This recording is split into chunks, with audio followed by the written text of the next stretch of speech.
Ora, muito bem-vindos a mais uma sessão do 5 minutos de direito em estado de emergência. Hoje a sessão é dedicada à diferença entre a situação de calamidade e o estado de emergência. Não teoricamente, mas aplicada à situação que atualmente vivemos. Ora, comecemos então pela situação de calamidade. A situação de calamidade apresenta-se numa situação de normalidade constitucional e no âmbito da atividade de proteção civil. Ora, neste caso, a mesma teria origem numa situação de catástrofe, suscetível de provocar elevados prejuízos materiais e vítimas e afetando de forma bastante intensa as condições de vida e o tecido socioeconómico na totalidade do território nacional.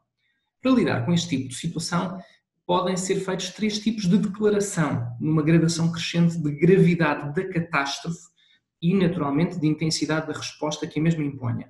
Em primeiro lugar, poderia ser uma situação de alerta, em segundo lugar, uma situação de contingência e, em terceiro lugar, uma situação de calamidade.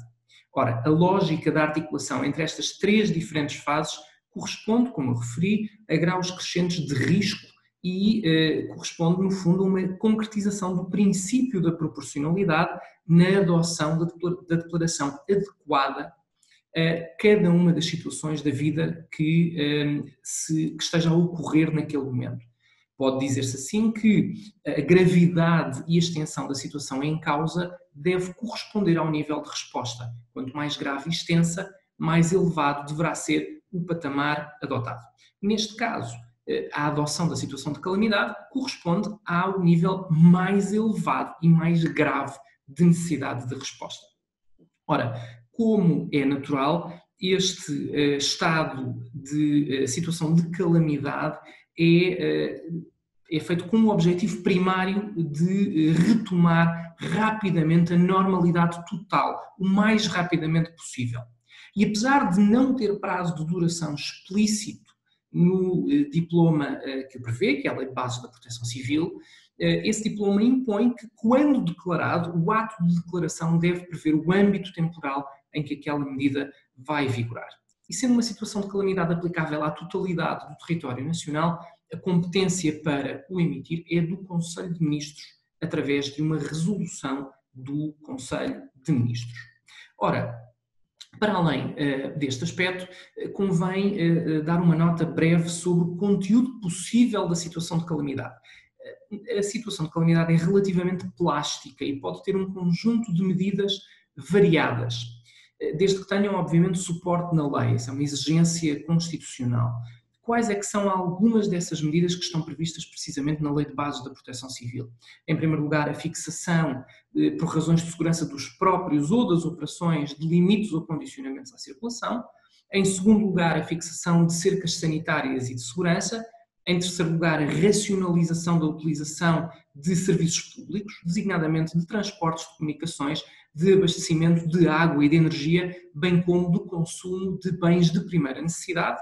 E, em quarto lugar, a requisição temporária de bens e serviços. Adicionalmente, em termos organizacionais, as Forças Armadas podem ser chamadas a colaborar na execução do Estado correspondente à situação de calamidade, designadamente, sobretudo, no âmbito das suas missões específicas e mediante a autorização do chefe de Estado-Maior-General das Forças Armadas. Para além disto, resulta ainda da Lei de Bases da Proteção Civil uma obrigação de colaboração de todas as entidades públicas e privadas na execução desta situação de calamidade. Naturalmente que compete ao Governo a centralização da coordenação e da articulação entre a definição e execução das diferentes políticas de concretização desta situação numa lógica de unidade de comando. Quanto ao último aspecto relevante, convém dizer que a desobediência e a resistência a ordens legítimas das entidades competentes, quando praticadas em situação de calamidade, são sancionadas nos termos da lei penal, designadamente com o crime de desobediência, sendo as respectivas penas agravadas. Vê-se, portanto, que é uma situação bastante flexível e maleável, com capacidade de se adaptar a uma panóplia diferente de situações. É tempo então de passarmos à segunda parte e de nos focarmos agora no estado de emergência. Ora, o estado de emergência corresponde não a uma situação de normalidade, mas a uma situação de excepcionalidade constitucional e uma legalidade alternativa, em que algumas normas da Constituição se encontram suspensas. Elas não foram revogadas, elas retomarão a sua vigência, mas temporariamente não produzem efeitos, ou pelo menos não produzem tal como é suposto produzirem numa situação de plena normalidade. O estado de emergência é, como é sabido já hoje em dia, uma das modalidades do estado de exceção que a Constituição admite, sendo a outra o estado de sítio. Ora, o pressuposto do decretamento de um estado de emergência é precisamente a verificação de uma situação de calamidade, aspecto este que tem em comum com a situação de calamidade. E tal como a situação de calamidade também, tem em vista o pronto restabelecimento da normalidade. E, portanto, tal como no que sucede quanto à situação de calamidade, é um estado de que a Constituição não gosta, mas que considera necessário em determinado contexto. Ora, contudo, e que é uma diferença em relação à situação de calamidade, o estado de emergência tem um prazo máximo fixado na Constituição, prazo esse que é de 15 dias, sem prejuízo de se admitir a sua eventual renovação, como já foi renovado em Portugal, por um ou mais períodos, mas sempre com o limite periódico de 15 dias de cada vez. Ora, para além desta diferença, há outras diferenças ainda relevantes. Enquanto a situação de calamidade depende apenas do governo, enquanto órgão colegial, o decretamento do estado de emergência depende antes de um procedimento de codecisão entre todos os órgãos de soberania políticos. Quem o decreta é o Presidente da República, mas falo mediante autorização da Assembleia da República e depois de auscultar o Governo. A sua execução é que, tal como no que concerne à situação de calamidade, compete ao Governo, sendo que a validade das decisões do Governo está naturalmente balizada pelo decreto presidencial de decretamento do estado de emergência. Quanto ao seu conteúdo, ao conteúdo do estado de emergência, há uma latitude bastante maior, porque pode ser determinada a suspensão parcial de quase todos os direitos, liberdades e garantias previstos na Constituição Portuguesa, com algumas exceções e garantias que não podem, em algum caso, ser violadas.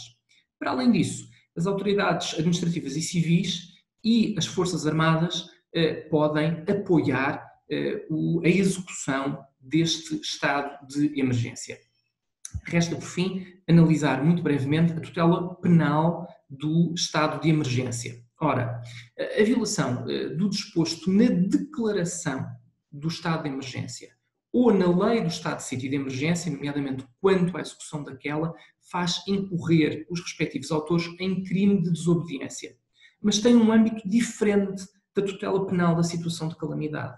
É que enquanto na situação de calamidade se prevê desde logo que a desobediência a ordens legítimas das autoridades competentes constitui crime, e portanto prevê-se desde logo o tipo penal, neste caso faz-se depender do que estiver disposto na declaração do estado de emergência e portanto não é imediatamente operativa, é uma escolha que quando se declarar o estado de emergência tem de ser feita nesse caso. E portanto vê-se aqui que na verdade a tutela penal da situação de calamidade é imediata e enquanto a situação, a tutela penal do estado de emergência não é imediatamente operativa. Muito obrigado pela vossa atenção.